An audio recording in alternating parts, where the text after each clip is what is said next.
So tips for a smooth home buying process: first start with getting your approval in order, getting that ready so that you can be a qualified buyer when you're searching and you fall in love with that home. You can write an offer on the spot. Of course, back when the market was aggressive, we did not show homes unless the buyer had an approval, because they want to put an offer on something and it already had 10 offers on it, and they wouldn't be able to do anything because they didn't have an approval letter in hand. So the first thing you still want to do as a buyer is sit down with someone like me or any other realtor and just have a buyer consultation, just have a casual conversation about how the process starts and how it will end, hopefully, in most cases.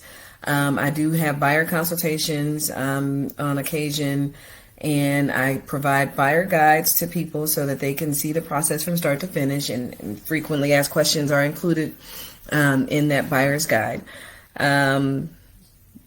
When looking at homes, you have to set realistic expectations. You can't go looking for a dream home. What you're looking for is a home that you can turn into your own, because that home may have been someone else's creation. They may have wanted the walls to be a certain color, or the flooring might be old, or, if it's new construction, it could be an inventory home, something that you have not customized or personalized to your personal taste. So just go in it with an open eye, an open mind of, what, this home is not perfect, but I can make it perfect if I maybe, change the flooring, change the color, change the cabinets. I painted my kitchen cabinets last year, so there are things that you can do to turn your home into a dream home.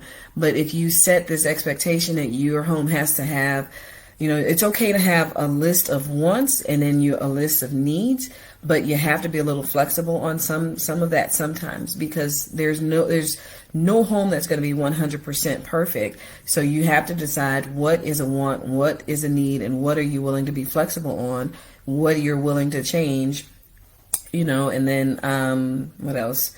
What areas you want to be in, what's in the cities that you want to be. Is it walkable? Are there grocery stores nearby? Are the schools good if you have children? Okay, so once you find that home that you want to make your home, then be on top of your game when you go under contract. When your lender says we need this document or that document, be ready to go at that moment to get, if they need a bank statement from you, if they need your tax returns, don't sleep on it. Don't, because any kind of lack of movement on your part could potentially cause your transaction to fall apart, and you don't want that. I have had transactions fall apart with people just not doing things in a timely manner. Time is of the essence. It is repeated throughout the home buyer contract in every state. I'm pretty sure it does say time is of the essence. In Texas, it's listed pretty much on every document that we use, because we don't use attorneys here. I always recommend to conduct an inspection on every home that you purchase.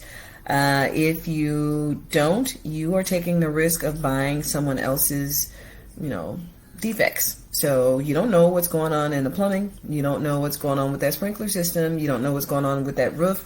And even if it's a brand new home, these homes are built by human people. Humans make mistakes. That's just it's human.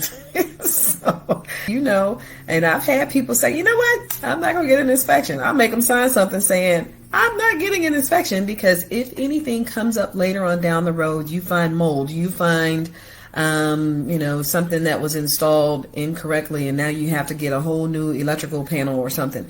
If you had just done an inspection, hopefully, you would have done that to prevent those problems down the road. That helps keep things nice and smooth sailing. You can negotiate repairs and move forward from there. As we are moving through the home buying process, and you're doing everything you have to do, the title company's doing everything they need to do, the seller's doing their part. If everyone is doing everything that they're supposed to do in a timely manner, you will reach that closing table within the time frame that you intended to do, and you will get your keys.